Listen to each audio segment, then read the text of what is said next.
Comelec Camarines Sur tinawang direktiba ang mga otoridad na i-flag down ang mga red plate o government vehicle na may hiling sa aldaw kan eleksyon sa Lunes. Mantang pagdaranin kwartang 1,500,000 pesos, pinapangalad kan Comelec duwang aldaw antes an eleksyon.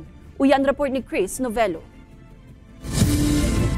Pirang aldaw antes ang barangay Sinsangguniang Kabataan Elections. Pigsugo na kan Comelec Camarines Sur sa mga otoridad na bagato na inspeksyonon ang mga bihikilong pagsasadiri kan gobyerno na mabiyahe sa Lunes o mismong aldaw kan pirilian.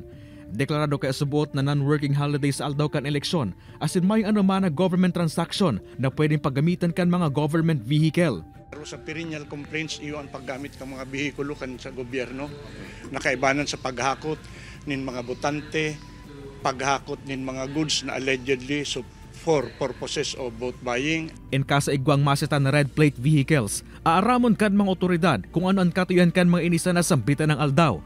Obheto kay ini na maprebentarang na magamit ang mga pagsasadiri kan gobyerno sa pag-impluensya kan mga botante. May mga i-deploy po na mga government vehicle pero ini po sa pag-assist sa Comelec and pag-assist po duman sa mga polling place.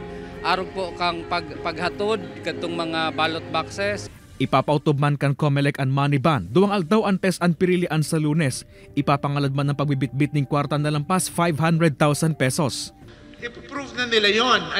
Magdadala sila ng Certificate of Employment or Company ID na nagpapakita na sila ay may legitimate reason kung bakit may dala-dala sila ng ganun na amount ng pera during that period. Parte an money ban na ini kan kampanya kan komisyon sa kontrabigay kung saan maot ka ini na sa barangay level pa sana mapuho na ang vote buying asin man vote selling. Mientras tanto, liwat man ipapautob ang liquor ban sa October 29 asin 30 mantang bawal naman ang mga panya sa nasambitan ng mga aldaw. Kay baran si Carlo Abunita, Chris Novello, Balitang Bicolandia.